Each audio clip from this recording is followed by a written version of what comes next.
Welcome. I'm Lisa Bonnice, and my guests today are Rollin McCraty and Sarah Moor of the HeartMath Institute. And this is a conversation I've been looking forward to for a long time, and you'll soon see why. Rollin McCraty is a director of research at the HeartMath Institute. As a psycho-physiologist, Rollin's research interests include the physiology of emotion, with a focus on the mechanisms by which emotions influence cognitive processes, behavior, and health, and the global interconnectivity between people and the Earth's energetic system. Sarah Moor is a HeartMath master trainer and mentor, and she's an instructor for HeartMath's coach mentor certification training. Sarah assists in program design and development and coordinates and mentors special HeartMath projects. She's mentored thousands of individuals in learning how to incorporate the HeartMath system into their daily lives. And it's so good to see you both again. Welcome. Oh, it's great to be here, Lisa. Thanks, Lisa. Yeah, well, let's go ahead and start at the very beginning, the very best place to start. Let's, for the uninitiated, what is HeartMath? I know it's a huge question, but let's see what we can do. HeartMath is really a system of tools and techniques and technologies that allow us to almost anywhere, anytime, get the heart, brain, and mind in sync and really drawing on our intuitive knowledge in almost any moment or situation. Sarah, I don't know if you want to add anything to that or not, but They're simple techniques, not always that easy to practice, but they're facilitating a different physiological state where the systems are more stable, and then how that affects us in so many different ways. No matter where we are, what we're doing, we can practice these simple tools. Well, Roland, you mentioned the heart brain. Can you explain what that means? within the human heart, there's what's called the intrinsic cardiac nervous system, which is nicknamed the heart brain by one of the pioneers or leaders of the field of neurocardiology, which studies the neurons in the nervous system, or the now literal little brain in the heart. So, can we have just a brief demo again for those who are unfamiliar with the whole HeartMath breathing? So the technique I'll go through here is called the attitude breathing technique, and again we think about these techniques. I always like to call them coherence techniques because they really are helping us make that alignment, but also changing that our underlying physiological state. But the attitude breathing technique is really just 4 simple steps, and the first step is simply to recognize the feeling or attitude you want to change and identify a replacement attitude. The second step is we call it heart focus breathing. Focus your attention in the area of the heart. And imagine your breath is flowing in and out of your heart or chest area, just breathing a little slower and deeper than usual. And that part about the heart focus is really important here because we're helping to drop our attention out of our really busy minds, learning to refocus to the heart area, drawing more energy there. And the breathing slower, a little slower and deeper is, just really helping us to calm the nervous system, get a little bit more centered. And then the third step is, as you continue heart focus breathing, practice breathing in and increasing the feeling of the replacement attitude. So let's say I chose kindness or appreciation or just calm. It's really focusing on the heart area, doing the heart focus breathing, and really practice breathing in that feeling or attitude of calm or appreciation or even like inner stillness. You want to try to breathe that long enough until you start hopefully feeling a little calmer, or having more of that renewing feeling.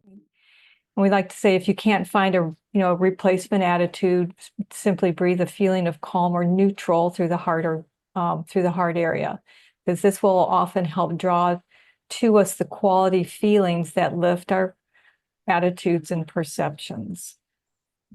You want to do that, be intuitive with how long you do that for, and then practice maintaining those new attitudes and perceptions as you move through your day-to-day interactions.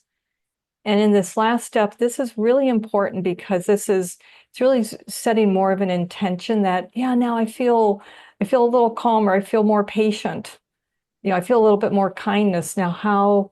Let me take that with me now into this next conversation that I'm having, so we can really start seeing it's not just in the minute or two we practice it, or 30 seconds even.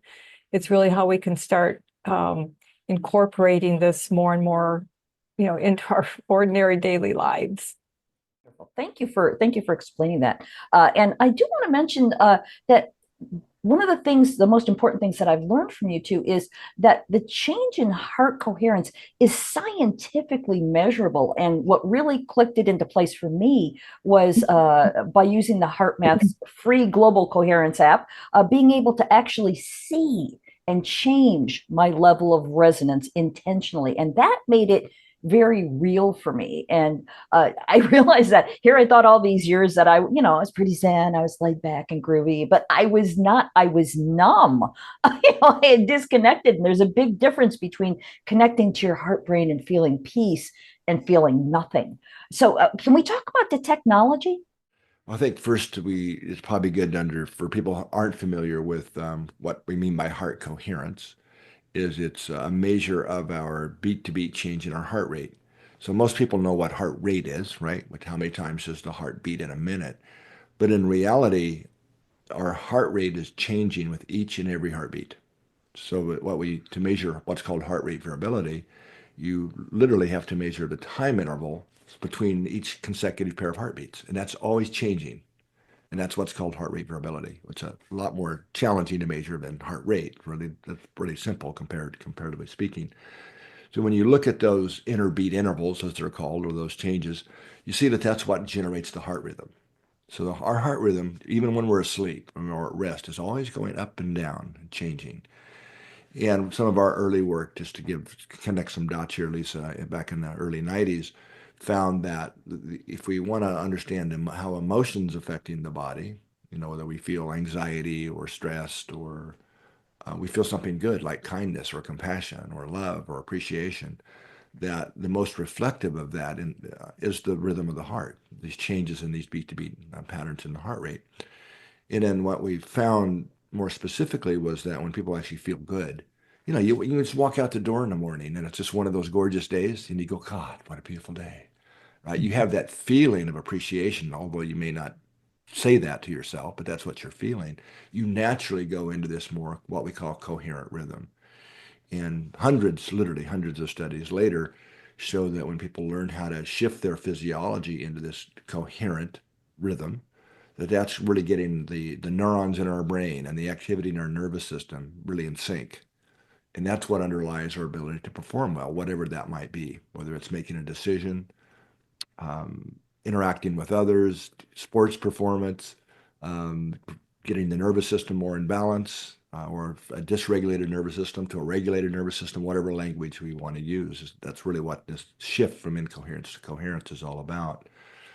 So we found that uh, going back again to the 90s, that when our trainers used to have suitcases, right, to carry the little devices around, literally to demonstrate this in trainings and hook people up in our training, and they could see that shift for themselves, just like you were talking about, that it made a profound difference for people. It made it real. And it's really a training tool, to kind of a self-honesty, because a lot of times we think we're coherent when we're not. So anyway, then in the late 90s, we introduced the first HRV, kind of invented the field of HRV coherence biofeedback, so that it could become really easy for anybody to do. So there's 3 apps. The first one was called the Inner Balance app, and it has a sensor that you clip on your earlobe, and it gives you real-time feedback on how coherent am I or not. So you can practice the techniques like Sarah guided us through, like with heart focused breathing. And most people find when they breathe that renewing emotion, whether that's appreciation or inner calmness or peace, that you see the rhythm shift right there in real time.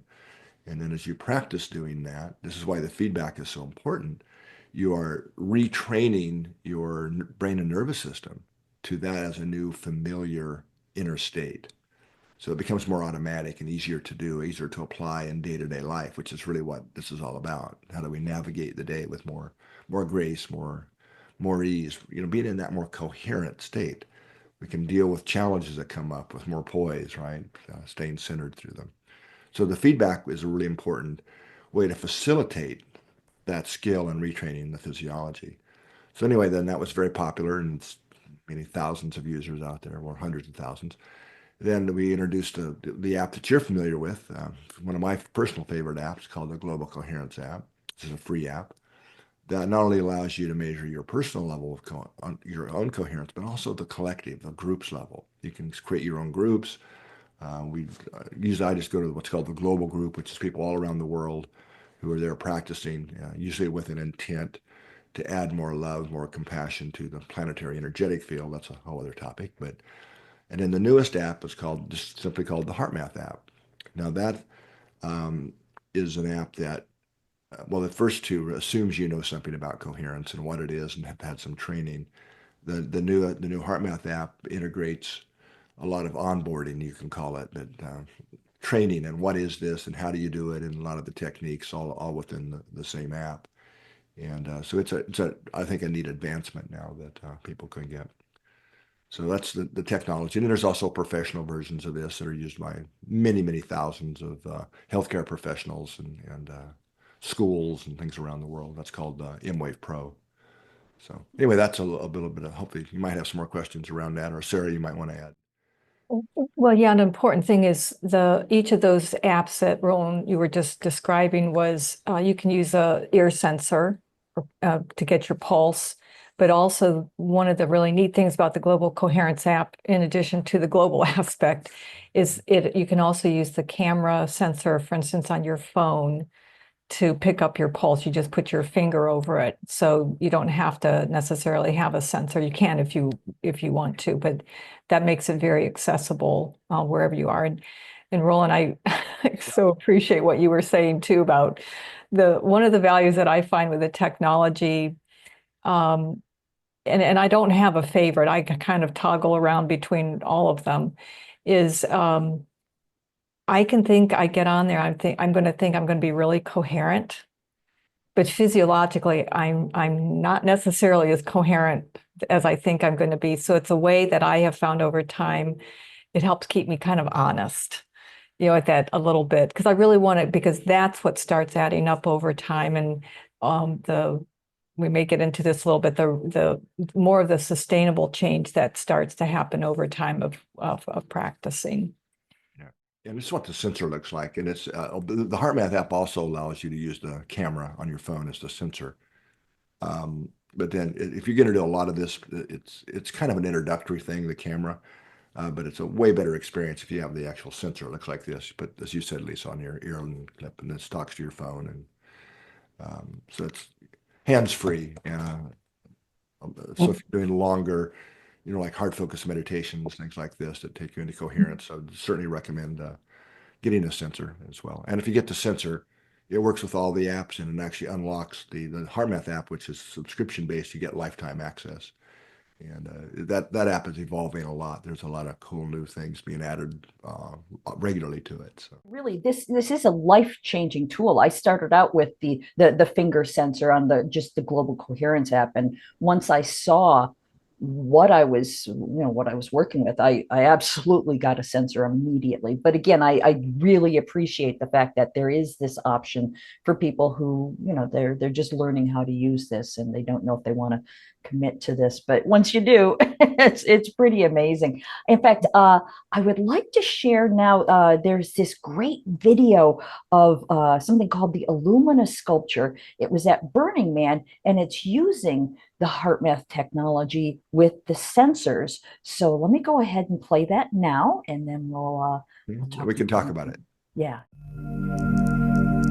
Welcome. I'm Illumina, an interactive light and sound sculpture powered by your collective heart energy. In this experience, you will each use your breath to enter a state of coherence or deep harmony with yourself, one another, and the universe. Please connect the HeartMath sensor to your earlobe. The sensor will measure your individual heart rhythms to determine your collective state of coherence. The deeper your state of collective coherence, the brighter I shine. Let's begin.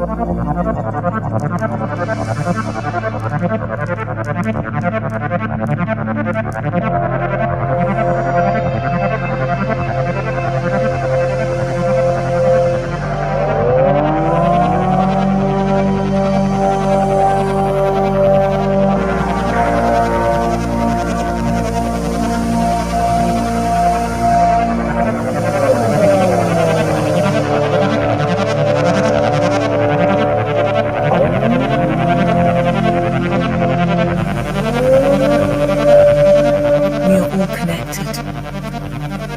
We are the universe.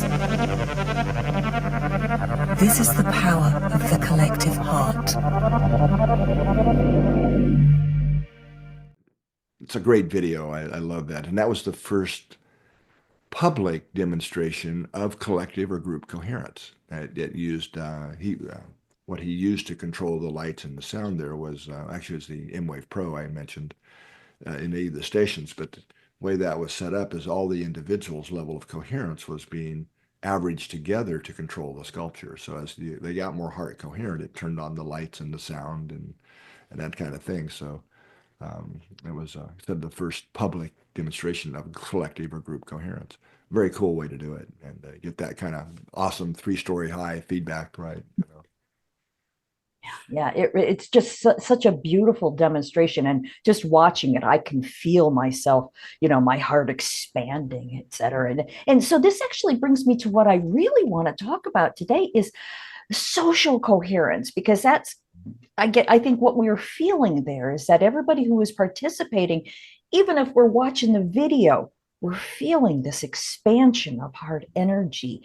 So let's talk about that, the social coherence, the idea that we got to reach this critical mass where there's more of us feeling this coherence than aren't. And that's that tipping point, that 100th monkey theory.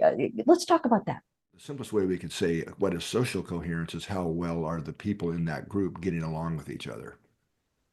Right? Is there a feeling of safety and everybody's voice is heard and we like each other, right? There's a kind of a connection. Now, as it turns out, when the heart beats, it emits an magnetic field, right? And that's something I know because we can measure it, right? This is not some new age, theory or concept. And that field, without going into all the detail here, is carrying emotional state information. So when we're together in a group, we're always having this energetic exchange for most people at a non-unconscious level, right? But it's really important because it's really communicating that other emotional state information. So it has a lot to do I trust this other person? All this going on unconsciously, or I feel connected to them. Do I feel heard by them? These types of things, right? So what we've now shown is that as we're more, as a person, whether it's me or you, whoever, is in that more coherent heart state, that we are literally radiating a more coherent magnetic field environment, and that our nervous systems also act as antennas, right? So we're receiving those signals, and they have measurable effects on others. So when we're more in a heart, let's just say more in the heart, right? In a more one of those, kinder, appreciative, deeper states, that creates a deeper connection between people. And what we see is that their heart rhythms can literally synchronize. And you can call this biosynchrony or physiological synchronization. And this is really a relatively new area of research, but it's also exploding. And there's enough research to know now that when we get in sync, I mean physiologically, measurably, that this is kind of the underlying state or mechanism, I guess, that underlies things like prosocial behaviors, right? Deeper listening, deeper hearing, better performance in groups, whatever the output of that group might be. So that's part of what we're talking about here. And Sarah, you might want to add on to maybe a non-sciencey way of trying to say what I just did. Yeah, I'm thinking about a couple of people I've worked with recently who have monumental levels of stress, and they're in situations that are going to be are just going to be long term. there's no walking away from the situations. And to be able for them to practice these simple skills in the middle of everything that they're doing, to be able to kind of get more grounded, more centered, more clear-headed, and to your point, Rollin, becoming more intuitive about what their own needs are, where their boundaries are, being able to literally be able to, we talk a lot about self-regulation, to be able to self-regulate there in the moment, so they don't go into all those old reactive patterns. And this is not easy, but it's doesn't, when we bring in coherence and not just try to force ourselves these results that we want, because it doesn't really work in the long term, we really start seeing this shift into really bringing back ownership to ourselves, being able to really express ourselves even in the way we communicate, but be able to handle the long-term challenges of life,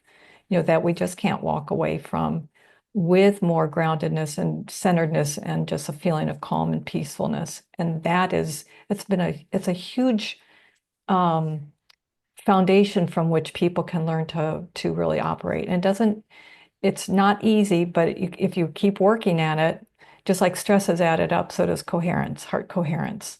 Sorry, you just used the term operate, and it reminded me of a lot of what's really going on as we get more coherent and connected to our own larger self. Is you could think of it like we're downloading a new operating system, right, into our human physiology. Yeah. That makes sense. So now I wanted to ask, we've used the phrase feeding the field.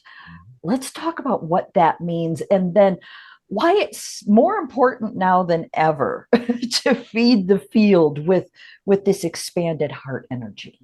Okay, so I was talking earlier about how we radiate a magnetic field. So to answer your question, I'll unpack that a little bit more. When we put electrodes on the body, say across the chest, we're measuring what's called the electrocardiogram, right? Or we can stick them on your head to measure brain waves, the electroencephalograph. Well, it's called electro because what's being measured is the flow of electrical energy, electricity. So whenever there's a flow of electrical current, whether that's the wires going through your house that you plug your appliances into, or in our body, it's the same. I mean, it's different ions versus, it's basically the same thing. You create a magnetic field. The electrodes don't see that. They just measure current flow. You need a different instrument to measure the magnetic field that's generated by any time a current flows. Okay, and that device is called a magnetometer, right? So, in fact, most larger hospitals have what are called MCGs, which stands for magnetocardiogram. You never touch the body. You're just measuring the field radiated external from the body. Now you can start backing that sensor up, that magnetometer, away from the body. And with the heart, you can get quite a few feet away from the body before you lose the capacity to detect that heartbeat, that signal.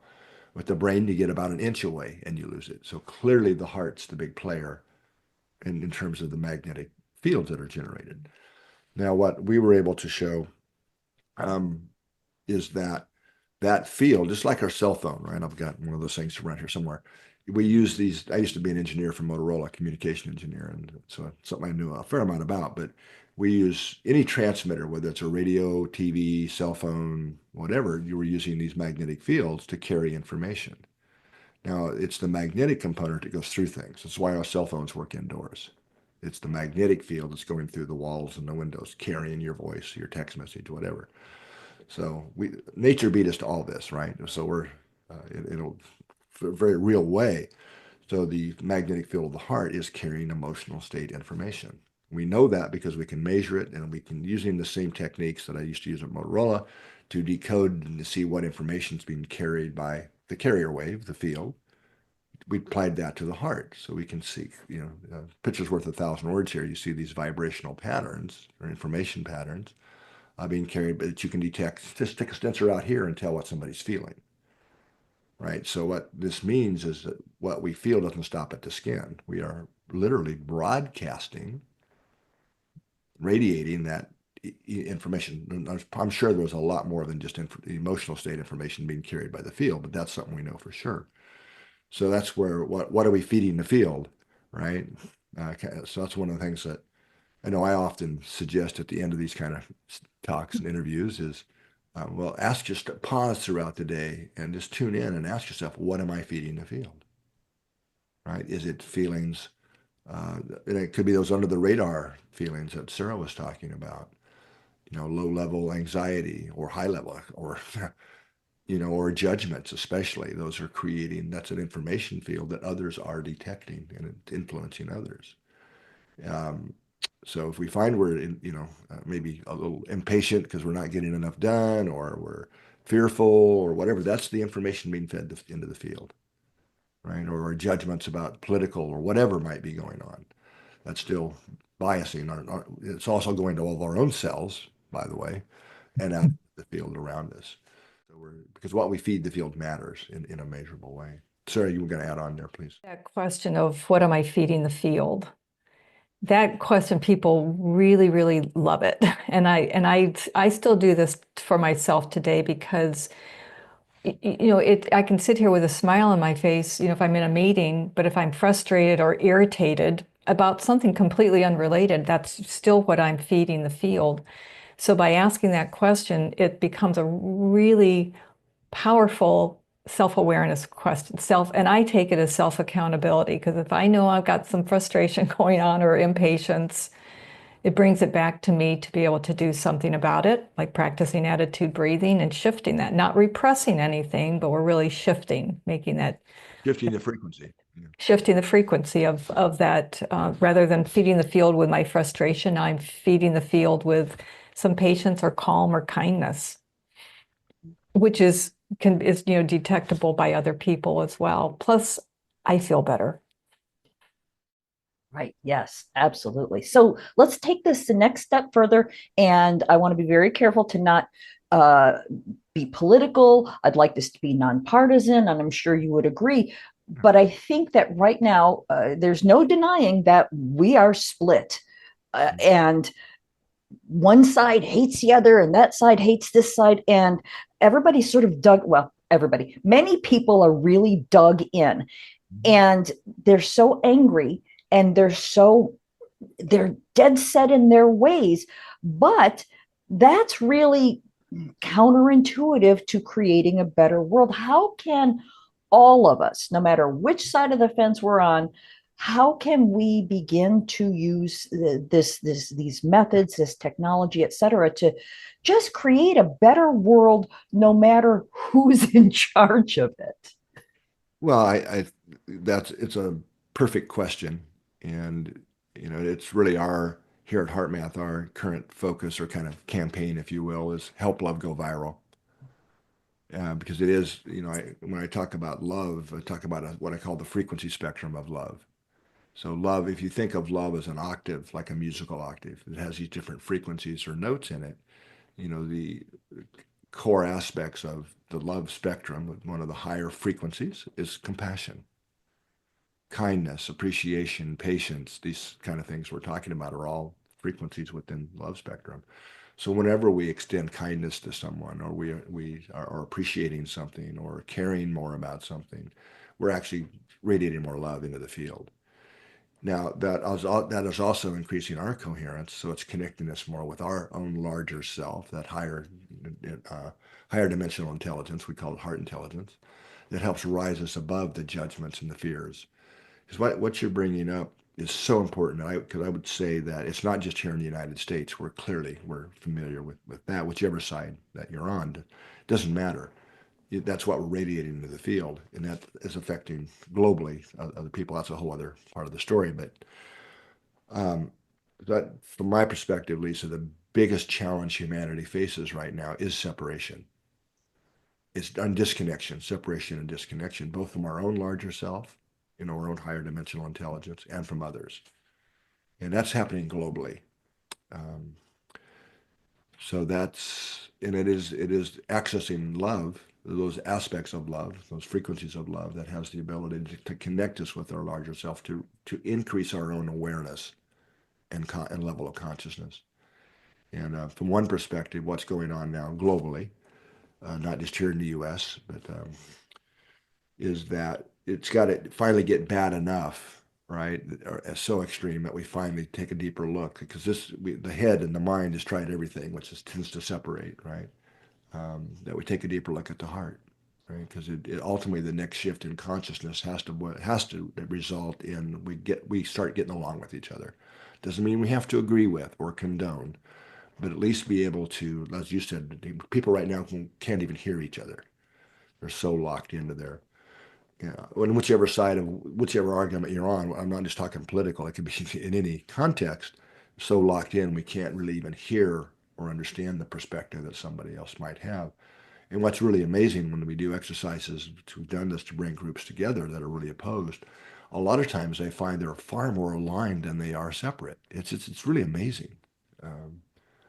So anyway, Sarah, you want to? One of the most effective practices, and we hear this a lot from people too, and it certainly has been for me, is a practice of throughout the day of compassionate latitude. So it's not just, these aren't just concepts, but we can really take things like kindness and patience and compassionate latitude, and really, it's really thinking about it as applying them in our daily lives.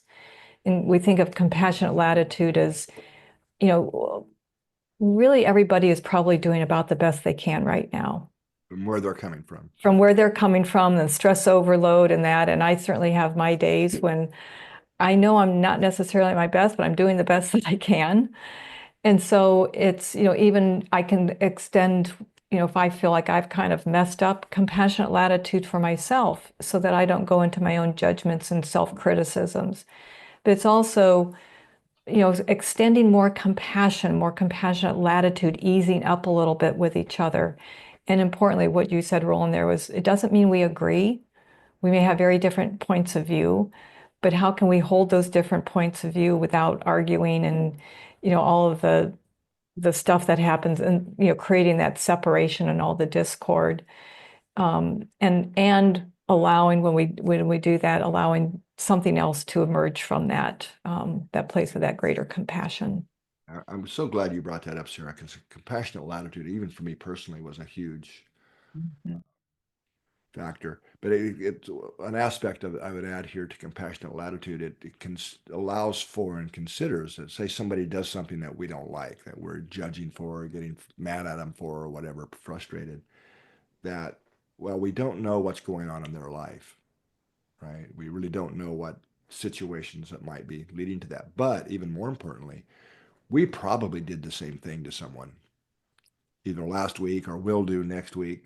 So cut some slack here, have some compassionate latitude, because I'll tell you, also for me, over the years, appreciation, the feeling of appreciation is one that I was able to really cultivate and really feel and really expand, my own heart connection with.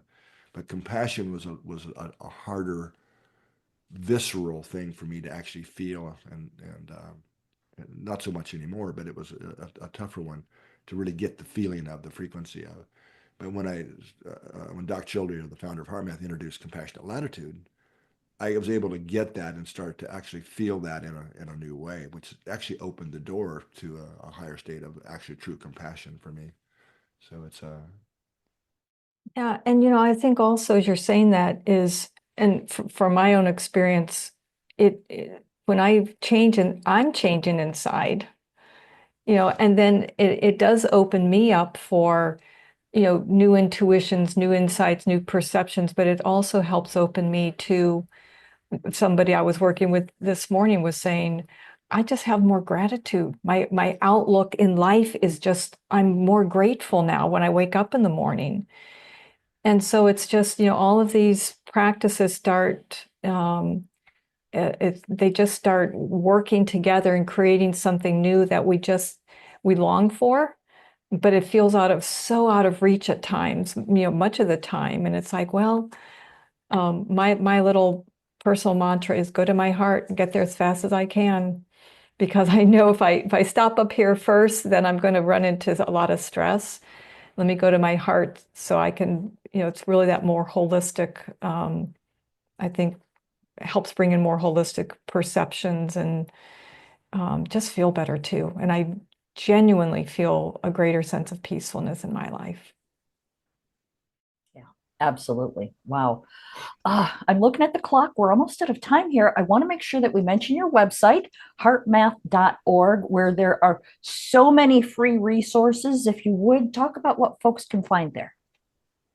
Well, there's a lot, as you said, a lot there, a lot of free resources, and there's also a section there on the Global Coherence Initiative, and a lot of the projects under that where we're looking at global interconnectivity. That's a whole. We didn't have time to touch on that today, but that's a pretty cool section of the website.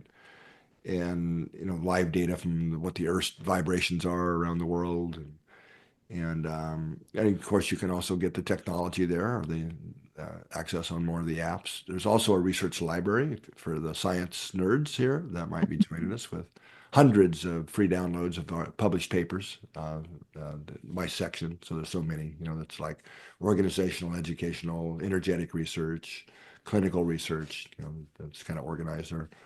I don't know, probably 400 or 500 papers you can download there.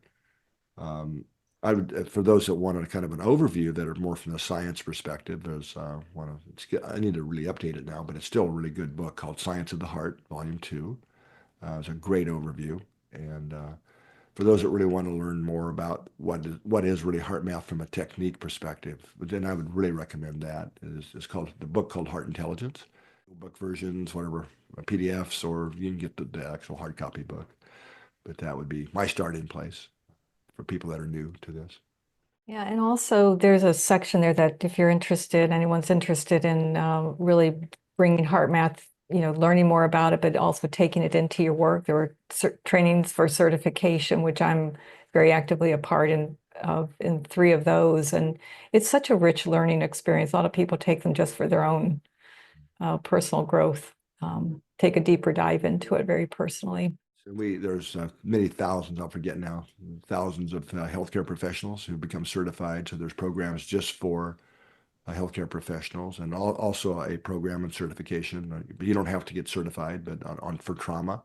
And so anybody working with people that might have gone through any kind of trauma in their life, there's an awesome course. It gets, 5-star reviews from even trauma experts that, I hear this all the time. God, this course is awesome. That's called the Resilient Heart. Yeah. Right. Wow. Well, thank you both so much for spending some time with me today, and for being forgiving of my clumsy word usage. You guys are the experts in the field. I appreciate you both. I love the work you're doing. Do you have any final words, or do you feel complete? Sarah, you want to add anything? Well, Lisa, I think it's much more important your practice of it than trying to get the language just right.